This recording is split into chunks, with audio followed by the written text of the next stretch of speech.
Hola, I'm Bruce Lawson, and I'm an HTML-aholic. I was one of the editors for the HTML 5.3 specification at the W3C.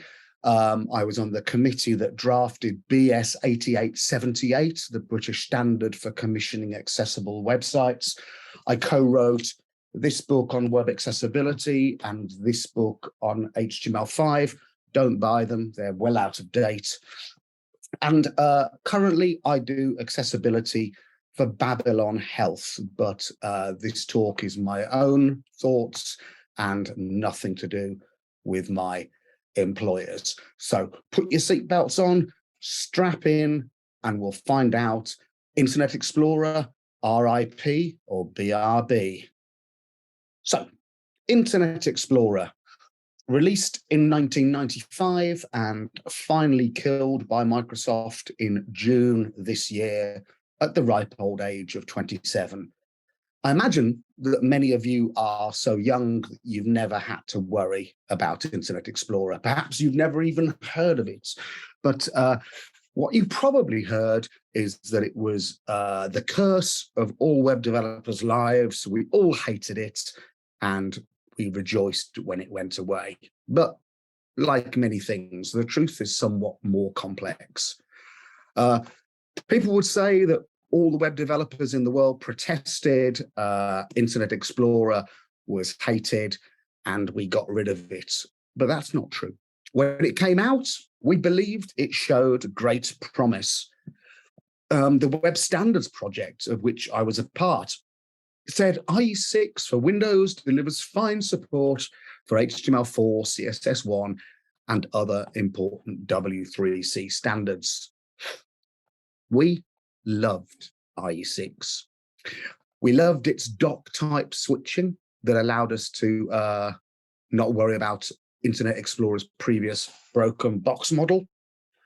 We loved HTML components, HTC files, which were like very, very slow proprietary web components that we've just invented now. We loved CSS expressions. We loved its page transitions, which even now are an experiment in Chrome Canary. We loved IE filters and DHTML behaviors. We could even do data binding and saving state, all in proprietary Microsoft ways. There were bugs, the peekaboo bug, the creeping text bug, the double float margin bug, the IE6 duplicates characters bug. All of these we learned how to cope with Voodoo CSS, mostly star HTML targeted IE6. For some reason, this is decent CSS, but it doesn't exist, this particular element. IE6 believed it did. And by judiciously saying position relative or proprietary zoom 1, we could fix most of these bugs. In fact, we loved IE6 so much that we fell into the perennial trap of prioritizing developer experience over user experience and telling people to download Internet Explorer, or even doing browser sniffing and not allowing people with other browsers to use our websites. In fact, the only reason Internet Explorer went away is because Microsoft fell asleep. They decided to tightly couple new IE releases to the operating system's releases, just like Safari does. So they dismantled the IE team and integrated them into the Windows product team. But Windows Vista was massively delayed, which delayed a new IE release, and it left the web in a vacuum with no one fixing bugs and improving the existing technology. And by the time Microsoft woke up 5 years later, it was already too late. Google was paying AdSense publishers, that is website owners, $1 for every new user who installed Firefox with a Google toolbar. And if you make money from any kind of AdSense, you will know that $1 is big money. Firefox downloads surged because the US government itself warned of security exploits in IE. And there was a full-page ad in the New York Times, sponsored by the Firefox community, So Firefox gained market share, then Chrome was released, and IE went away. But all is not well in browser land, my friends. There exists another zombie browser. I refer to Apple's Safari. Many years ago, 11 years ago, PPK, Peter Paul Kok, a web developer in the Netherlands, asked, do you hope that WebKit will become the only rendering engine and that the others will gradually disappear? And 32% of web developers said yes. They wanted WebKit, which powers Safari, to become the only rendering engine. Because, of course, it's easier to code just for one browser. Even if it's got bugs, when you know the bugs, you can work around them. And of course, Apple have fallen asleep. In 2013, we learned this from the Epic Games lawsuit in the States last year. In 2013, the SVP of software at Apple, Eddie Q, who reports directly to Tim Cook, wrote, the reason we lost Safari on Windows is the same reason we are losing Safari on Mac. We didn't innovate or enhance Safari. We had an amazing start and then stopped innovating. Look at Chrome. They put out releases at least every month, while we basically do it once a year. And because Apple fell asleep and have only just been keeping Safari basically on maintenance mode until comparatively recently, we're unable to use modern web technologies like progressive web apps. If you don't know what a progressive web app is, it's a website plus on a browser that doesn't support PWAs. A user gets a normal website on a PWA-aware browser. You get what's basically indistinguishable from a native app. You can, the user can save them to the home screen and then tickle them into life with the digit to open full screen, just like a native app. They can work offline using service workers. So the first time you connect, when you're offline, when you're online, the service worker will drag down all the necessary assets. And when you go offline, the service worker will serve it from the cache, just like a native app. Unlike a native app, they're a much smaller first install because you only install what you need for the first run. Unlike a native app, you get instant updates. If I push an update to my server, the next user who comes to my progressive web app sees my update. And you only have to update what's changed. You don't have to rebuild an app, put it back to the App Store, cross your fingers and run 3 times widdershins and hope that the Apple App Store reviewers accept your update. You just do it. Twitter, Wordle, those things are all progressive web apps. Maybe you don't know that, but they are. Unlike native apps, a progressive web app is just made with HTML, CSS, JavaScript, and SVG. Proper, good, tried and tested, accessible, robust, open source web standards. No Swift, no Java, no Kotlin, no Flutter, no Flapper, no Witter, just open standards. No wonder Apple don't like it, because they can't charge 30% for a web app that is served from your website. So whereas Apple have always said there's an app for that, the open web, Google, Mozilla, Microsoft, Samsung Internet, and the others, we've all worked on the principle that there's an API for that. So there's loads of APIs on the open web, in Safari, in Chrome, in Microsoft Edge, in Mozilla Firefox, that help us make progressive web apps. On the left, you will see those APIs and their support in Chrome. On the right, you will see their support in Safari. Add to home screen does not exist in Safari as an API. Well, it does, but only Safari is allowed to use it. So even Wordle is a progressive web app. If you use Firefox on iOS, you can't save it to home screen. You can only do that in Safari on iOS. The reason for this is Apple's Rule 2.5.6. Apps that browse the web must use the appropriate WebKit framework and WebKit JavaScript. In other words, any browser on iOS or iPad, regardless of the name, regardless of its branding, is using exactly the same engine as Safari.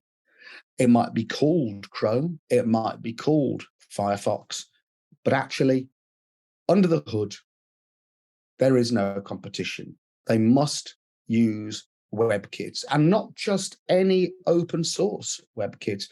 They must use the particular flavor of WebKit that Apple distributes. There is no browser choice on iOS. A lot of developers don't know this, let alone consumers, but Chrome on iOS has even fewer capabilities than Safari on iOS, and ditto Firefox and ditto Edge. Apple says it does this to protect privacy and security.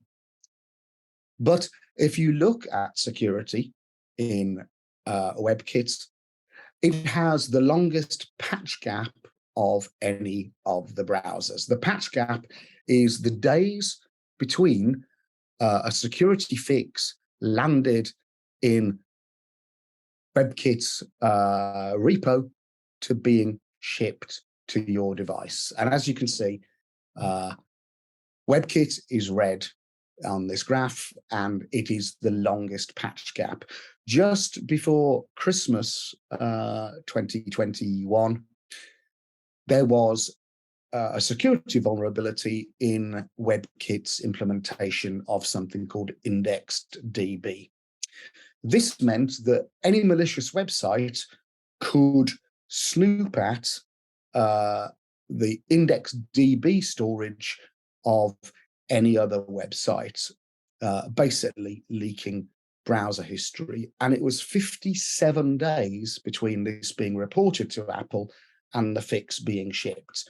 Now, you couldn't say to people on iOS, oh, well, don't browse the web using Safari, use Chrome or Firefox, because, of course, Chrome and Firefox were using the same WebKit with the same huge bug.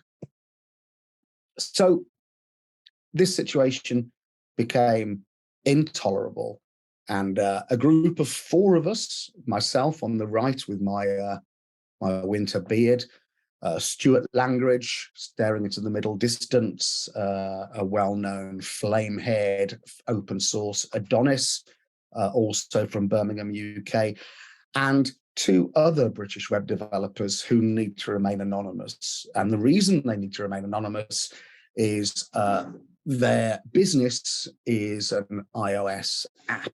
And like many web developers, they're worried that publicly criticizing Apple might lead to their app being withdrawn from the App Store and their business and employees basically losing their livelihoods. But the 4 of us got together over Zoom and decided to do something about it. We'd been asking Apple for years to fix the bugs, to support the APIs, to support things like push notifications, and we were ignored.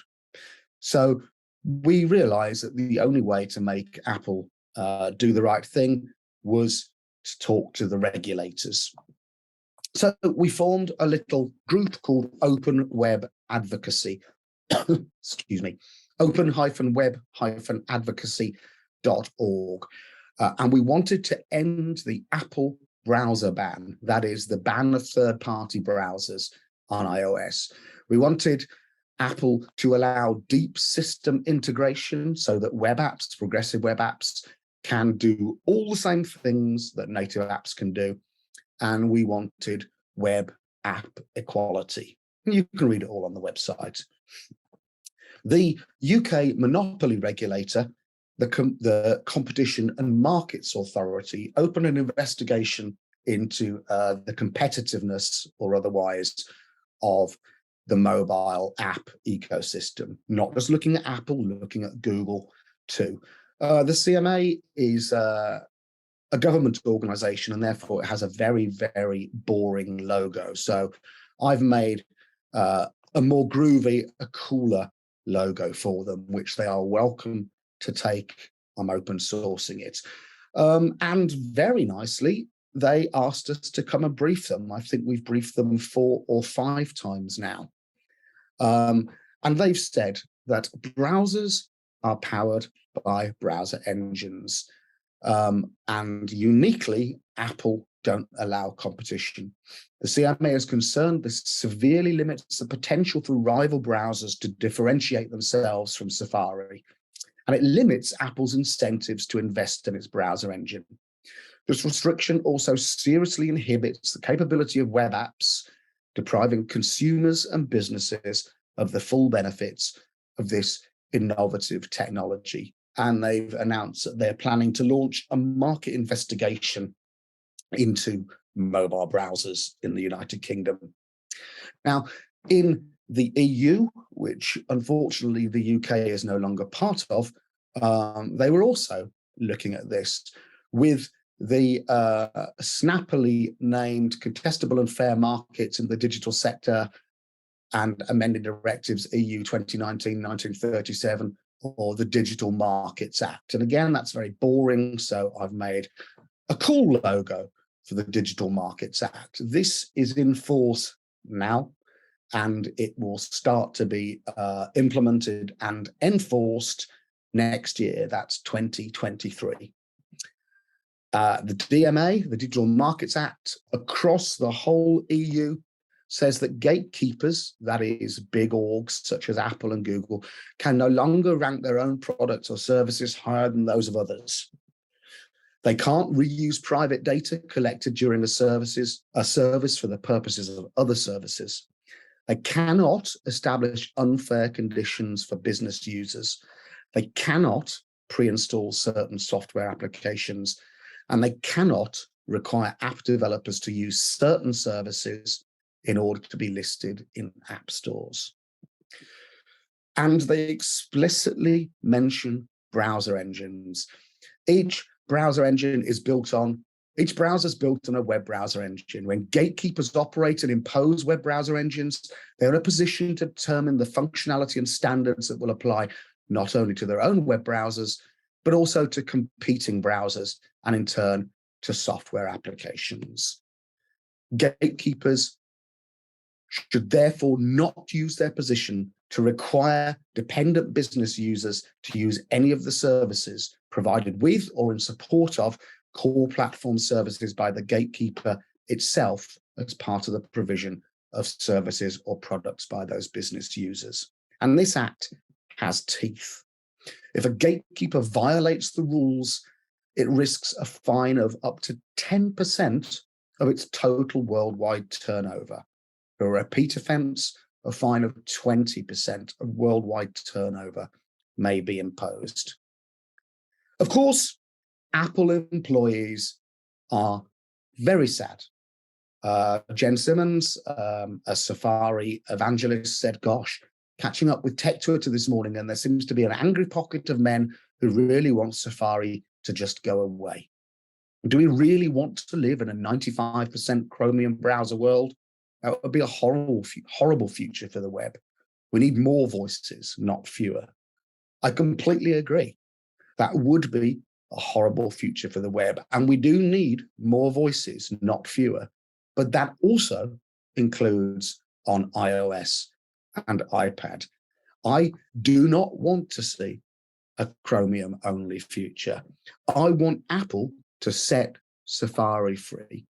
Apple has the brand recognition, the marketing budget, the brand loyalty, and brilliant technicians, fantastic standards evangelists. They could make Safari an excellent browser. WebKit runs on all the platforms. Safari used to run on Windows. It could run on Linux, Windows, Mac, Android. It could run everywhere and be a fantastic browser to give Chrome some competition to keep the web open. So I agree. A Chromium-only future is the worst. So Apple, please set Safari free. It's coming from regulators. We've also talked to the US regulators. I've recently been in a meeting with the Japanese regulators. It's in the EU law. We'll see what the CMA gets done in the UK, but it's coming soon, 2024. Thank you. Kisses, besos, and I'll take any questions. I've been Bruce Lawson. If you like, smash that subscribe button. Ciao.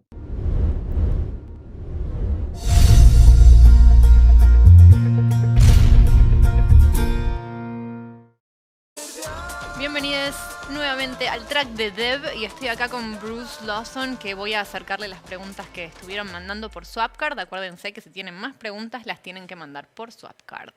Bruce, how are you today? Welcome to Nerdearla. Thank you very much. I'm very well. And you, Vicky? I'm doing fine. Where are you based right now? I'm on the moon. On the moon? Orbiting. Yeah. No, I'm in Birmingham, which is the second city in the United Kingdom. Nice, never been to there. All right, so as I was giving you a forward before, bear with me translating live these questions, but I'm going to kick us off with the first one, which is, what can web developers do to preserve the open web? Isn't the future a Google monopoly? Absolutely not. For one thing, Chrome or Chromium is not Chrome. Chromium's the open source software that Chrome uses, but also Opera uses, Brave, Vivaldi, lots of other browsers use and build other things on top of. But the best thing you can do as developers is to test in all the major browsers. So it doesn't matter what your development environment is, make sure you test in Firefox, Safari, and a Chromium-based browser. And the good thing is the Firefox developer tools are really good. I personally prefer them. They're certainly better in some respects than Chrome. So you should be pretty good on Firefox anyway, because doubtless you're using their tools to develop. And never ever assume that somebody's using a particular browser. You know, do feature detection rather than browser sniffing if you must. Perfect. Thanks for that. All right. So the next question from Alejandro is, why should we continue use Internet Explorer where there are better browsers currently? Well, Alejandro, you probably don't use Internet Explorer, excuse me, because Microsoft have said it's end of life. So don't block anybody who comes to your sites with Internet Explorer, but don't go out of your way to support them, because Internet Explorer will show the content. And let's be honest, if somebody's on a machine so old that they're having to use Internet Explorer, their experience of the web is so terrible anyway that your website won't be worse.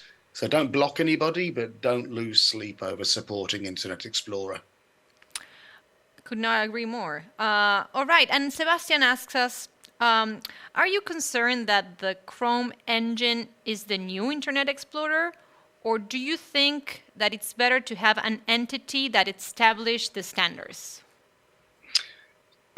That's several questions in one, Sebastian, but I'm not concerned that the Chromium engine will become the new Internet Explorer for two reasons. Internet Explorer was not open source, so the only people who could ever do anything in it were Microsoft, and when they fell asleep, nothing else happened. However, Samsung is a heavy contributor. to the Chromium engine, and they are not super good friends of Google's. Excuse me. Microsoft make a lot of commits to Chromium since the Edge engine switched to Chromium. So even if Google went mad and started to do terrible things tomorrow, Samsung and Microsoft and hundreds, maybe thousands of smaller companies contribute to Chrome, or Chromium, I should say.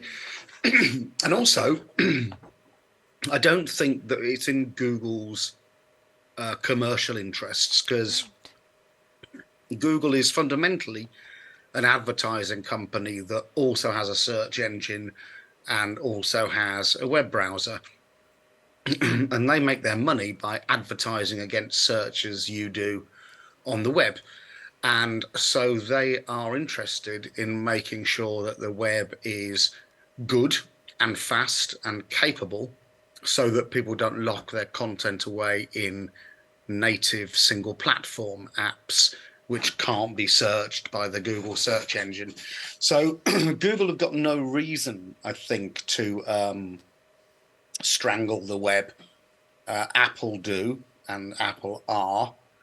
And because it's open source, if Google lost interest in it tomorrow or stopped developing it tomorrow, then other companies would. And there is an entity that makes web standards for HTML. It's called the WHATWG, which stands for Web Hypertext Application Technology Working Group. And for CSS, it is the W3C. And for JavaScript, it is ECMA. Great, thanks for that. And one more question, which comes from Andres, and he says, what is your opinion on B3 manifest? Hopefully I'm translating that correctly. You are, yeah. The version 3 manifest has upset lots of people, including a friend of mine who used to work for the ad block people, because it makes it a lot harder for ad block companies to ship up-to-date lists of sites that should be blocked. If you are a conspiracy theorist, you think that's because Google don't want ad blockers to work very well, because, of course, as I said in the previous answer, Google is an advertising company, but it does make it a lot more secure, I think. But security is always a trade-off against something. You know, it's like ultra secure will be incredibly inconvenient for most users. So my opinion is that this is probably a symptom of the tension inside Google between having a really great web browser that works for the user and the other side of Google, which is the main side of the business, which sells advertising. And whereas I think this is a little bit of a shame, whenever I think about things like this, mentally in my head, a little paperclip appears and says, "It seems like you want to fix capitalism. Can I help you with that?" And yet I do want to fix capitalism, but that's out of scope for this week of to-do list, unfortunately. For sure. Awesome. And maybe we can squeeze in one more question. Can you hear me okay there? Yeah, sure. I think you can. Javier asks, what is your opinion on Windows 11 and the difficulty that it generates to users to switch preset web browsers? Sorry, translating live. Yeah. Well, my opinions of Windows 11, I don't really have an opinion on Windows 11 because I've been using a Mac now for the last 8 years and don't know my way around Windows. My opinion of any organization trying to lock people into its own proprietary software is that they are probably in league with Satan, certainly evil, and they really should stop it, or otherwise me and some of my friends will come round and tell them off. All right, I like that. I like this answer. Awesome. Okay, great. And Reginald asks, do you think Internet Explorer BRB No, will I be? don't. I guess the question is. And I think Safari became the new Internet Explorer, but hopefully, touch wood, hopefully the regulation in the EU that I talked about, and also regulation in the UK, because somebody told me we're not in the EU anymore, will be enough to make Apple behave better. Because of course, the EU isn't the whole world, but apart from the US, I think it's the biggest market for shiny Apple things. And if they can't sell legally in the EU, it's going to hurt them.